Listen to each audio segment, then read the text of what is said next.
आदाब, voice of market में आप सभी लोगों का बहुत बहुत स्वागत है। जिस तरह आपको बखूबी इल्म है कि दफा 370 और 35A की मनसूखी के बाद वजीर दाखिला अमित शाह जी का तीसरा दौरा है।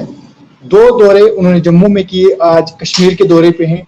लोगों को जिस कदर उम्मीदें थी कि अमित शाह जी के आते ही शायद स्टेटहुड का दर्जा जम्मू कश्मीर को वापस मिलेगा, इस तमाम मुद्दे पे मेरे साथ बात करने के लिए मौजूद हैं सुनील डिम्पल, स्टेट हुड के प्रेसिडेंट हैं, काफी अरसे से लड़ाई लड़ रहे हैं। 2019 से अब तक इन्होंने कई मरतबा उनसे मिलने की कोशिश की, हालांकि एक बार उनसे मिले भी, तब क्या आश्वासन मिले और आज क्या फर्क है उस दौरे और इस दौरे में, इनसे बात करने की कोशिश करेंगे। सर, सबसे पहले आपका बहुत बहुत स्वागत है वॉइस ऑफ मासेस में। बाबर नफीस, शुक्रिया आपका ये सवाल कि 5 अगस्त 2019 के बाद पहले दौरों में और आज के दौरों में और जमीन आसमान में कितना फर्क आया है जम्मू कश्मीर में। तो मेरा ये कहना है कि जम्मू कश्मीर में फर्क कोई नहीं आया है, सिर्फ बर्बादी की तरफ ही जम्मू कश्मीर जा रहा है। और अमित शाह जी ये दौरा जो 2 दिन के दौरे के ऊपर कल राजौरी में जम्मू में थे और आज बारामूला में उन्होंने भाषण किया है। न जम्मू के लोगों को कुछ मिला है, न बारामूला के लोगों को मिला है। इस दौरे से बहुत सी उम्मीदें जुड़ी हुई थी, लेकिन एक वो स्क्रिप्टेड भाषण लिख करके आए थे। आप जम्मू का भाषण भी सुन लीजिए, राजौरी का, और बारामूला का भी भाषण सुन लीजिए, और ऐसा लगता है कि वो जम्मू कश्मीर में जो गलत काम 5 अगस्त 2019 में उन्होंने किए थे, गलत फैसले, हमारी रियासत को तोड़ करके मामूली सी यूनियन टेरिटरी बना दिया, हमारा स्टेट सब्जेक्ट स्पेशल स्टेटस 370-35 से, और हमारा सब कुछ छीन लिया। हमारी बुजुर्गों की विरासत, हिंदू, मुस्लिम, सिख, ईसाई, गुज्जर, बकरवाल, चिनाव वैली पहाड़ी लोगों की विरासत और महाराजा हरि सिंह जी की रियासत, ये हमारे बुजुर्गों की विरासत 5 अगस्त 2019 को पगड़ी जो थी वो पांव तले कुचल दी थी। और आज आकर के यहाँ पे मैं आपसे सवाल करने की कोशिश करूंगा।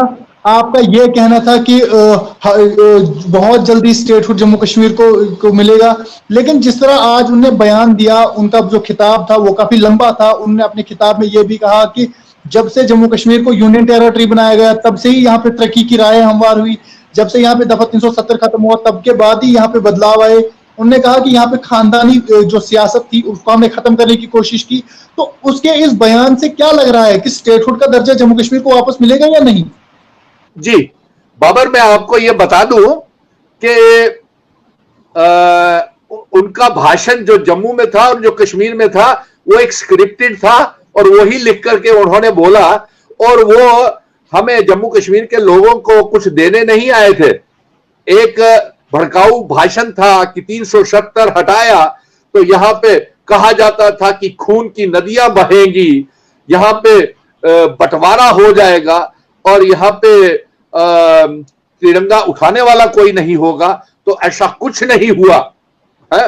अरे साहब, जम्मू कश्मीर की आवाम कानून परस्त है, और आप ये जिस तरीके से भड़काने की कोशिश कर रहे हैं, क्या आप नहीं चाहते थे कि जम्मू कश्मीर का तिरंगे का इज्जत मान हो? ये गलत है आपका कहना। ये हम लोगों की खामोशी का आप गलत फायदा उठा रहे हैं। सुनिए एक मिनट बाबर, उन्होंने यहां पे आकर के हमारी रियासत का, जो महाराजा हरि सिंह जी की रियासत, डोगरों की रियासत, कश्मीरी पंडितों की, कश्मीरी मुस्लिम्स की, चिनाव वैली पहाड़ी गुज्जर बकरवालों की रियासत थी, वो सब गलत बोल करके और हमें गलत ठहरा करके चले गए। और आप मुझे बताइए, क्या आज आपके बारामूला में जो उन्होंने भाषण किया, सेम भाषण राजौरी में भी किया था? आप मुझे बताइए कि 5 अगस्त 2019 के बाद 370-35 को हटाने के बाद हमारे जम्मू कश्मीर में कैसे दौर से गुजर रहे हैं। आज उन्होंने ये कहा था कि पहाड़ी लोगों को शेड्यूल ट्राइब का स्टेटस देंगे। क्या पहाड़ी लोगों को शेड्यूल ट्राइब का स्टेटस दिया? पहाड़ी लोगों को वो शेड्यूल ट्राइब का स्टेटस वैसा मिला जैसे 2014 में मोदी जी ने यह कहा था कि 15-15 लाख सभी के अकाउंट में आएंगे, और जिस तरीके से उन्होंने ये कहा था कि 2 करोड़ नौकरियां सभी को हर साल मिलेंगी, तो वैसा ही शेड्यूल ट्राइब स्टेटस मिला है। बाबर, मैं कश्मीर के लोगों की जानकारी के लिए और दर्शकों की जानकारी के लिए बता दूं कि अभी शेड्यूल ट्राइब की जो कमीशन है, कमीशन अपनी रिपोर्ट देते रहते हैं कमिश्नरों की रिपोर्ट कभी खारिज हो जाती है, कभी होती है, कभी नहीं होती है। तो अभी तक अमित शाह जी को चाहिए, अभी कमीशन ने ट्राइबल अफेयर डिपार्टमेंट को सौंपा है गवर्नमेंट ऑफ इंडिया के, अब वो आगे रजिस्ट्रार गवर्नमेंट ऑफ इंडिया को सौंपेगा, रजिस्ट्रार गवर्नमेंट ऑफ इंडिया आगे एक नोट बनाएगा, वो पार्लियामेंट में पास होगा, राज्यसभा में पता नहीं अब बहस मुहाज में पास होता भी है कि नहीं, तब तक इनकी सरकार रहेगी भी कि नहीं, लेकिन एक इंतशार जरूर पैदा हो गया, एक खाई गुज्जर बकरवालों के बीच में और पहाड़ी बीच में एक दरार सी जरूर डाल दिया। हम पहाड़ी लोगों के साथ भी है, उनको भी शेड्यूल ट्राइब का स्टेटस मिलना चाहिए, मिशन स्टेटहुड ये मांग करता है, और साथ में गुज्जर बकरवालों का जो शेड्यूल ट्राइब स्टेटस है उनको भी उनके हिस्से का कोटा कटना नहीं चाहिए और शेड्यूल ट्राइब को अलग से कोटा मिलना चाहिए। अभी तो शेड्यूल ट्राइब का स्टेटस ऐसा ही जम्मू के पहाड़ी लोगों को और कश्मीर के पहाड़ी लोगों को देकर के गए हैं, जिस तरीके से 15 लाख इनके अकाउंट में आना था वो आ गया क्या? रियासत का दर्जा मिलना था वो मिल गया क्या? वो 2 करोड़ नौकरियां जो चाहिए थी वो मिल गई क्या? अब देखिए, मेरा आपसे यह सवाल रहता है कि क्या आम नागरिक के जहन में क्या था कि आज अमित शाह जी आ रहे हैं तो क्या जम्मू कश्मीर के लोगों को तोहफा देंगे? देखिए, हाँ, अमित शाह आम लोगों की उम्मीद में यह था, अवाम की, पहाड़ियों की, कि ये आएंगे और ये यहाँ पे हमको शेड्यूल ट्राइब का स्टेटस देके जाएंगे, लेकिन ऐसा कुछ नहीं हुआ। अभी तो कोरा आश्वासन ही है और उसी तरह का जुमला है, जिस तरह लाखों की तादाद में लोग जमा हुए थे, तो क्या ये बात कहां की, किस बात को दर्शा रहा था कि लाखों का हुजूम बारामूला में जमा हुआ, लाखों का हुजूम पुंछ में जमा हुआ? जी देखिए, ये 500 करोड़ रुपया इसके ऊपर खर्च किया गया रैलियों के, एक सूत्रों के हवाले से खबर आई है। जम्मू की रैली के ऊपर भी 500 हुआ और उधर की रैली के ऊपर भी 500 हुआ। हो सकता है कि वहां पे गवर्नमेंट के जो ये भी सुनने में आ रहा है कि जो लेडी पुलिस है वो भी उसमें सिविल ड्रेसेस में थी, वो थी। आप मुझे ये बताइए, उन्होंने क्या हमारे बेरोजगार नौजवानों के लिए कुछ बोला? हमारी रियासत का दर्जा स्पेशल स्टेटस 370-35 से देने के लिए कुछ बोला? मिशन स्टेटहुड ये मांग करता है, जम्मू कश्मीर और लद्दाख को हम इकट्ठा करना चाहते हैं और पीओ के गिलगित बल्टिस्तान को जम्मू कश्मीर का हिस्सा बनाना चाहते हैं, अपना स्टेट सब्जेक्ट चाहते हैं, 370-35 से जम्मू कश्मीर की आवाम चाहती है और नौजवान जो चाहता है। देखिए, इन्होंने नौजवानों के साथ भी 2 साल पहले वादे किए थे, ये कहा था मिनिमम वेजेस एक्ट देंगे, क्या मिला मिनिमम वेजेस एक्ट किसी को? नेशनल यूथ कॉर्प्स, रहबरे खेल, टीचर्स, जंगलात, सेहत, मनरेगा के बच्चे, home guards, SPO, village defence committees के मेंबर्स, वोकेशनल ट्रेनर्स, फिर contingent workers, land donors, anganwadi workers, वो सारी पीएचई, पीडीडी, पीडब्ल्यूडी के डेली वेजेस सारे उम्मीद लगा, क्या उनको मिनिमम वेजेस एक्ट दिया? ये जिस तरीके का उनको मिनिमम वेजेस एक्ट दिया है उसी तरीके का शेड्यूल ट्राइब स्टेटस मिला है अभी तक। एक सवाल यहाँ पे ये भी बनता है कि क्या जम्मू कश्मीर के लोगों ने स्टेटहुड को लेकर कितनी लड़ाई लड़ी, जबकि पंजाब में किसान आंदोलन इतना बड़ा हो गया था कि दिल्ली तक वो लोग ट्रैक्टरों पे पहुंचे थे। क्या जम्मू कश्मीर के लोगों ने अपनी स्टेटहुड के लिए कितना किया? यह सवाल यहाँ पे बनता है। क्या जम्मू कश्मीर की आवाज जो है वो मरकज तक पहुंचती भी है या नहीं पहुंचती है? जबकि अमित शाह जी यहाँ पे आए, उन्होंने एक बार भी नहीं बताया कि जम्मू कश्मीर के लोग स्टेटहुड चाहते हैं। हाँ, ये देखिए, वो देना ही नहीं चाहते, इसीलिए नहीं बोलते हैं। क्या प्रधानमंत्री जी के पास जम्मू कश्मीर, देखिए मैंने आपसे ये बाबर एक बताऊं, मिशन स्टेटहुड 5 अगस्त 2019 के बाद ये जंग का ऐलान किया हुआ है। हम कई बार जेलों में गए, भूख हड़तालें रखी, धरने, प्रदर्शन, और यहां तक कि मैंने ये भी कहा था कि मैं जम्मू और कश्मीर के नेताओं को इकट्ठा बिठाऊंगा। अब ये उन पॉलिटिकल लीडर्स की और पॉलिटिकल पार्टीज ये छुप करके पहले 1.5 साल तक बैठी रही। जब हमने इसका जोर बनाया, मिशन स्टेटहुड ने, हमारे रोड मैप के ऊपर आज सारी पॉलिटिकल पार्टीज चल रही हैं, बातें तो करती हैं, लेकिन ये प्रधानमंत्री जी की मीटिंग में भी गए थे तमाम बड़े बड़े नेता, लेकिन वहां से भी कुछ लेकर के नहीं आए, और अगर कुछ करवा के आते तो तब स्टेट मिलती भी। लेकिन मुझे पूरा विश्वास है कि मिशन स्टेटहुड जब तक रियासत का दर्जा, स्टेट सब्जेक्ट और जिन शर्तों के ऊपर हमारे महाराजा जी ने इल्हाक भारत के साथ किया था, वो वाली रियासत हम वापस चाहते हैं, और जिसका सरहदें पीओ के गिलगित बल्टिस्तान तक थी। और मैं साथ में हमारा ये भी कहना है बाबर कि ये जो ये आज ये देखिए, ये भाषणों में जम्मू में भी कहा कि 3 परिवारों ने बर्बाद कर दिया, 70 सालों तक कुछ नहीं हुआ। सुनिए सुनिए, एक मिनट। और मुझे लगता है 3 परिवार तो यही होंगे, शायद एक गुलाम नबी आजाद का होगा जो इनका एजेंट बन के आया है, दूसरा अल्ताफ बुखारी साहब भी हो सकते हैं क्योंकि वो रोज मिलते हैं, एनसी और पीडीपी भी हो सकते हैं क्योंकि वो भी उन्होंने तो 3 इनका हिस्सा रहे हुए हैं। सुनिए उन्होंने कहा अब्दुल्ला खानदान, सईद खानदान और गांधी खानदान का उन्होंने यहाँ पे नाम लिया। जी हाँ, तो वही तो मैं कह रहा हूं। अब वो नाम लिया तो मुझे ये बताएं कि एक तरफ से ये अटल बिहारी वाजपेयी की समय बाबर नेशनल कॉन्फ्रेंस के डॉक्टर फारूक अब्दुल्ला, उमर अब्दुल्ला को इन्होंने कैबिनेट में लिया था, तो फिर तब उनको बर्बादी याद नहीं आई जम्मू कश्मीर की। 2015 में पीडीपी के साथ बीजेपी ने नकारनामा किया था, मोदी जी ने और मुफ्ती मोहम्मद सैयद और फिर महबूबा मुफ्ती, तब बीजेपी को और अमित शाह जी को यह याद नहीं आया कि जम्मू कश्मीर को इन लोगों ने बर्बाद किया है। और आज जिस प्रकार से वो गालियां दे रहे थे, ये अगर वो होम मिनिस्टर है तो उसका मयार एक होता है। एक तरफ से ये बोलते हैं कि ये जी सरकारी रैलीज थी, अगर सरकारी रैली थी तो सरकारी रैलीज में गालियां क्यों निकाली गई? और अगर सरकारी रैली थी तो 500 करोड़ रुपया खर्च करवा दिया सरकारों का। अगर वही तनख्वाहें जो डेली वेजर्स इंतजार कर रहे हैं, जो आपने सब इंस्पेक्टर की लिस्टों में घपले किए और जेईस की लिस्ट स्क्रैप हो गई, सब इंस्पेक्टर की लिस्ट स्क्रैप हो गई, इमरजेंसी के और फायर में घपले हुए, उन बच्चों को इंसाफ नहीं मिला, डेली वेजर को कई सालों से तनख्वाहें नहीं मिली, आपने 500 करोड़ रुपए की रैलियां में खर्च कर दिया, किसके उसमें गया? और फिर गुलाम नबी ये अमित शाह जी ने ये कहा कि देखिए हमने मेडिकल कॉलेजेस बनाए। अरे साहब, ये तो पुराने थे, हमारे पुराने जिद्दोजहद के नतीजे थे जो मेडिकल कॉलेजेस बने हैं जो। और फिर चलिए मान लिया, अब भी तो अब बताइए मेडिकल कॉलेजेस की, रजौरी में भी यही बोला हमने आपको मेडिकल कॉलेजेस दिए, ये तो पुराने प्रोजेक्ट थे साहब। और दूसरा, अगर आपने दिए भी तो उन मेडिकल कॉलेजेस में दवाइयां ही नहीं, डॉक्टर ही नहीं। वो स्कूलों की बात करें तो स्कूलों में टीचर्स ही नहीं, सरकारी स्कूलों में, और हाई स्कूलों में तो लेक्चरार ही नहीं, तो किस बात की? और गवर्नमेंट मेडिकल कॉलेज में वेंटिलेटर्स नहीं, बेड्स नहीं, डॉक्टर्स नहीं, ऑक्सीजन नहीं। जम्मू के जब भी कभी पुंछ रजौरी में बड़े बड़े एक्सीडेंट आपने देखा पिछले 2-3 दिनों में, कितने कितने बड़े एक्सीडेंट हुए थे इनके दौरे से पहले, तो वो सारे एयरलिफ्ट करके जम्मू लाने पड़े। मैं वहां भी भागा और वहां पे स्ट्रक्चर के ऊपर बेड नहीं थे हमारे गवर्नमेंट मेडिकल कॉलेज जम्मू में भी। और गवर्नमेंट मेडिकल कॉलेज भी एक बुचर खाना बन के रह गया हुआ है वहां की हालात देख करके।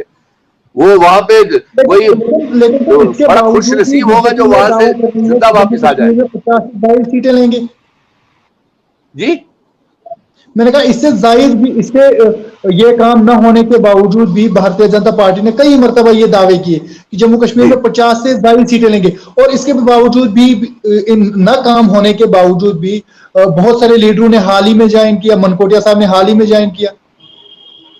जी, अब देखिए मालूम नहीं क्या क्या लालच होते होंगे, क्या क्या देते होंगे, कहीं कहीं मस्कुलर पावर, कहीं सामने आते हैं। जब मनकोटिया साहब ने अपना खिताब किया तो उन्होंने कहा कि भारतीय जनता पार्टी वाहिद वो पार्टी है जो जम्मू कश्मीर के भलाई का काम कर रही है, और पहले वो बड़े भड़काऊ बयान दे रहे थे कि नहीं जी ये है वो है।